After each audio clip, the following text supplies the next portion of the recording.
ಮಹತ್ವವನ್ನ ನಮ್ಮ ಸಂಸದರ ಅಧಿಕಾರಿಗಳಿಗೆ ಅಥವಾ ನಾಯಕರುಗಳಿಗೆ ಮುಟ್ಟಿಸಿದ್ರೆ,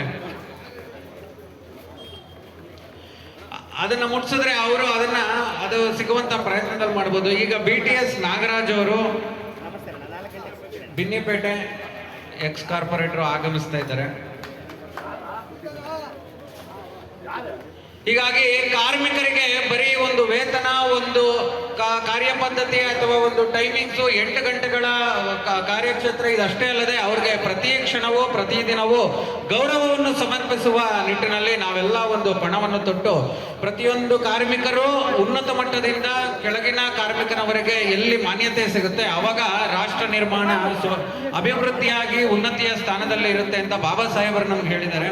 ಇದೇ ನಿಟ್ಟಿನಲ್ಲಿ ನಾವು ಇದೇ ಪ್ರಾಸ್ತಾವಿಕವನ್ನ ಕಾರ್ಯಕ್ರಮದ ಮುನ್ನೆಲೆಯಲ್ಲಿ ಇಟ್ಟು ಈಗ ಗಣ್ಯರಿಂದ ಒಂದಷ್ಟು ಮಾತುಗಳನ್ನ ನಮ್ಮ ಕಾರ್ಮಿಕರ ಮಹೋದಯರಿಗೆ ಮುಟ್ಟಿಸ್ತೀವಿ.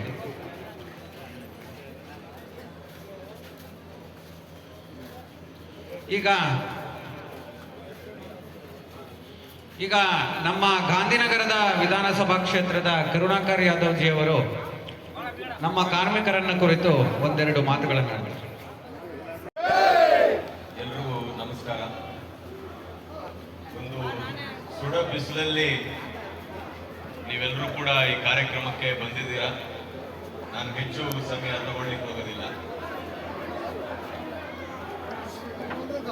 ಈ ಒಂದು ಬಹಳ ಅರ್ಥಪೂರ್ಣವಾಗಿರ್ತಕ್ಕಂಥ ಕಾರ್ಮಿಕರ ದಿನಾಚರಣೆಯ ಕಾರ್ಯಕ್ರಮ ವೇದಿಕೆ ಮೇಲೆ ಉಪಸ್ಥಿತರಿರ್ತಕ್ಕಂಥ ಈ ತಾನೇ ತಮ್ಮನ್ನೆಲ್ಲ ಮಾತಾಡಿದಂತ ನಮ್ಮ ರಾಜ್ಯದ ನಾಯಕರಾಗಿರ್ತಕ್ಕಂಥ ದತ್ತಾತ್ರೇಯವರೇ, ನಮ್ಮ ಗಾಂಧಿನಗರದ ಬಿಜೆಪಿ ಅಧ್ಯಕ್ಷರಾಗಿರ್ತಕ್ಕಂಥ ಶ್ರೀ ಕರುಣಾಕರ್ ಯಾದವ್ ಅವರೇ, ಮತ್ತೋರ್ವ ನಮ್ಮ ಬಿಜೆಪಿ ನಾಯಕರು ಮತ್ತು ಮಾಜಿ ನಗರ ಪಾಲಿಕೆ ಅವರೇ, ಈ ಕಾರ್ಯಕರ್ತರ ಈ ಒಂದು ಕಾರ್ಯಕ್ರಮದ ರೂವಾರಿಗಳು, ಸ್ನೇಹಿತರು ಆಗಿರ್ತಕ್ಕಂಥ ವಿಜಯ್ ಕುಮಾರ್ ಅವರೇ, ಮತ್ತೊಬ್ಬ ನಮ್ಮ ಆತ್ಮೀಯರಾಗಿರ್ತಕ್ಕಂಥ ಗಣೇಶ್ ಅವರೇ, ವೇದಿಕೆ ಮೇಲೆ ಕೂತಿರ್ತಾ ಇರ್ತಕ್ಕಂಥ ಬಹಳಷ್ಟು ಜನ ನನ್ನ ಸ್ನೇಹಿತರು, ವ್ಯಾಪಾರಸ್ಥರಿದ್ದೀರಾ, ಇಲ್ಲಿ ಬಹಳಷ್ಟು ಜನ ಕಾರ್ಮಿಕ ಬಂಧುಗಳು ಕಾರ್ಯಕ್ರಮದಲ್ಲಿದ್ದೀರಾ.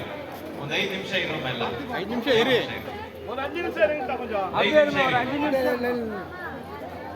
ಮತ್ತೆ ನನ್ನ ವೇದಿಕೆ ಮುಂಭಾಗದಲ್ಲಿರ್ತಕ್ಕಂಥ ಎಲ್ಲ ನನ್ನ ಅಣ್ಣ ತಮ್ಮಂದಿರೇ, ಅಕ್ಕ ತಂಗಿಯರೇ, ನಮ್ಮ ದೇಶ ಜಾಗತಿಕ ಮಟ್ಟದಲ್ಲಿ ಈ ಮಟ್ಟಕ್ಕೆ ಬಂದಿದೆ ಅಂತಂದ್ರೆ ಅದಕ್ಕೆ ನಿಜವಾದ ಕಾರಣಕರ್ತರು ಅಂತಂದ್ರೆ ಹಗಲಿರುಳು ಬೆವರು ಸುರಿಸಿ ಕೆಲಸ ಮಾಡ್ತಾ ಇರ್ತಕ್ಕಂಥ ಶ್ರಮಿಕರು. ಯಾರು ಕಾರ್ಮಿಕರು, ಒಬ್ಬ ಆಟೋ ಚಾಲಕರಿಂದ ಹಿಡಿದು, ಒಬ್ಬ ಪೌರ ಕಾರ್ಮಿಕರಿಂದ ಹಿಡಿದು, ಒಬ್ಬ ಕೂಲಿ ಕಾರ್ಮಿಕರಿಂದ ಹಿಡಿದು, ಒಬ್ಬ ಫ್ಯಾಕ್ಟ್ರಿನಲ್ಲಿ ಕೆಲಸ ಮಾಡ್ತಾ ಇರ್ತಕ್ಕಂಥ ಕಾರ್ಮಿಕರಿಂದ ಹಿಡಿದು ಪ್ರತಿಯೊಬ್ಬರು ಯಾರ್ಯಾರು ತಮ್ಮ ಶ್ರಮವನ್ನ ದಾನ ಮಾಡ್ತಕ್ಕಂಥ ಶ್ರಮಜೀವಿಗಳು ಯಾರಿದ್ದಾರೆ ಅವರು ನಿಜವಾದ ಕಾರ್ಯಕರ್ತರು. ಅವರಿಗೆ ಗೌರವವನ್ನ, ಪ್ರೀತಿಯನ್ನ ಸಲ್ಲಿಸ್ತಕ್ಕಂಥ ಒಂದು ಸುದೈವ, ಒಂದು ಒಳ್ಳೆಯ ದಿನ ಅಂತಂದ್ರೆ ಮೇ 1ನೇ ತಾರೀಕು ಏನು ಕಾರ್ಮಿಕರ ದಿನಾಚರಣೆಯನ್ನ ನಾವು ಆಚರಣೆ ಮಾಡ್ತೀವಿ, ಅದಕ್ಕೆ ಶ್ರಮಿಕರ ದಿನಾಚರಣೆ ಅಂತ ಕೂಡ ನಮ್ಮ ನರೇಂದ್ರ ಮೋದಿ ಅವರು ಕರೆದಿರ್ತಕ್ಕಂಥದ್ದಿದೆ. ಇದನ್ನ ಬರೀ ನಾವು ಮೇ 1ನೇ ತಾರೀಕಿಗೆ ಮಾತ್ರ ಸೀಮಿತವಾಗ್ದೇನೆ ಪ್ರತಿ ದಿನವೂ ಕೂಡ ಆ ಒಬ್ಬ ಶ್ರಮಜೀವಿಗೆ ನಾವು ಕೊಡ್ತಕ್ಕಂಥ ಗೌರವವನ್ನ ಅದೇ ರೀತಿ ಕೊಡಬೇಕು. ಅವರಿಗೆ ಒಂದು ಪ್ರೀತಿಯನ್ನ ನಾವೇನು ಹಂಚ್ಕೋತೀವಿ, ಪ್ರತಿಯೊಬ್ಬ ಶ್ರಮಜೀವಿಗೂ ಕೂಡ ಅಷ್ಟು ಪ್ರೀತಿಯನ್ನ ನಾವು ಕೂಡ ಹಂಚ್ಕೋಬೇಕು. ಯಾಕೆಂತಂದ್ರೆ ಇಲ್ಲಿ ಬಹಳಷ್ಟು ಜನ ವ್ಯಾಪಾರಸ್ಥರಿದ್ದೀರಾ. ಇಲ್ಲಿ ವ್ಯಾಪಾರ ಮಾಡ್ತಕ್ಕಂಥವ್ರು ಇದೊಂಥರ ಮಿನಿ ಇಂಡಿಯಾ. ಪ್ರತಿ ಒಂದು ರಾಜ್ಯದಿಂದ ಕೂಡ ಇಲ್ಲಿ ವ್ಯಾಪಾರ ಮಾಡ್ಲಿಕ್ಕೂ ಬರ್ತಾರೆ. ಮತ್ತೆ ವ್ಯಾಪಾರದಲ್ಲಿ ಇಲ್ಲಿ ನಮಗೆ ವ್ಯಾಪಾರ ಅಂಗಡಿ ಮಾಲೀಕರು ಕೂಡ ಬಹಳಷ್ಟು ಜನ ಬೇರೆ ಬೇರೆ ರಾಜ್ಯದಿಂದ ಬಂದಿರತಕ್ಕಂಥವ್ರು ಇದ್ದಾರೆ. ಇಲ್ಲಿ ವ್ಯಾಪಾರ ಮಾಡಕ್ ಬರ್ತಕ್ಕಂಥವ್ರು ಕೂಡ ಬೇರೆ ಬೇರೆ ಜಾಗದಿಂದ ಬರ್ತಕ್ಕಂಥವ್ರು ಇದ್ದಾರೆ.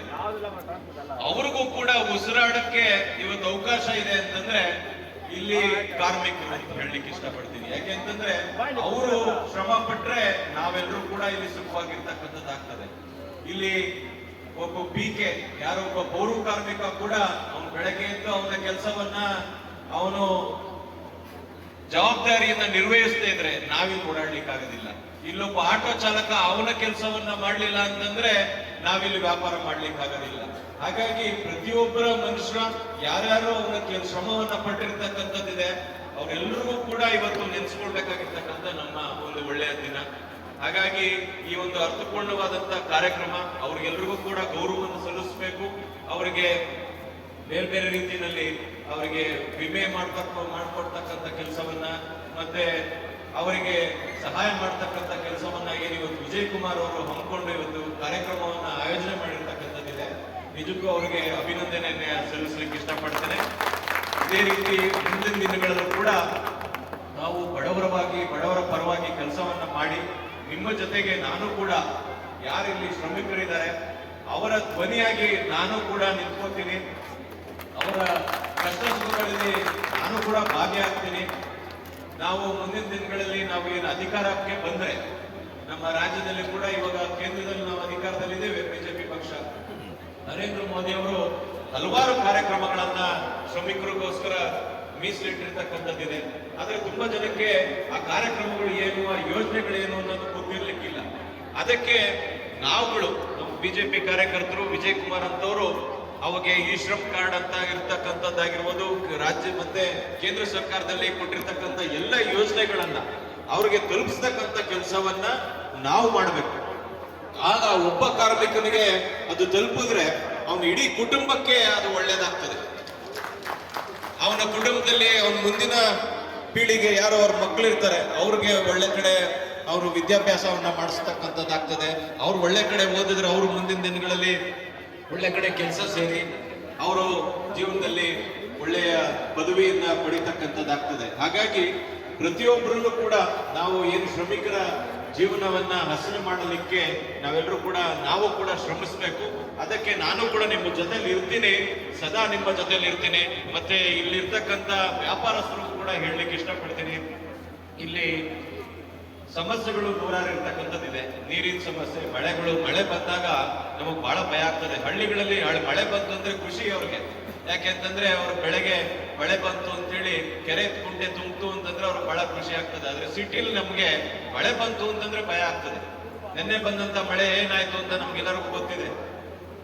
ಹಿಂದಿನ ಸರ್ಕಾರಗಳಲ್ಲಿ ನಾವೆಲ್ಲರೂ ಕೂಡ ಇದಕ್ಕೆ ಶ್ರಮಿಸ್ತಕ್ಕಂಥ ಕೆಲಸವನ್ನ ಮಾಡಿದ್ವಿ. ಆದ್ರೆ ಇಲ್ಲಿರ್ತಕ್ಕಂಥ ಶಾಸಕರು ನಿಮ್ಮ ಬಗ್ಗೆ ಯಾವ ರೀತಿ ಕಾಳಜಿ ಇಟ್ಕೊಂಡಿರ್ತಕ್ಕಂಥದ್ದನ್ನ ನಿಮ್ಮಲ್ಲಿರ್ತಕ್ಕಂಥ ರಸ್ತೆಗಳನ್ನು ನೋಡಿದ್ರೆ ಗೊತ್ತಾಗ್ತದೆ.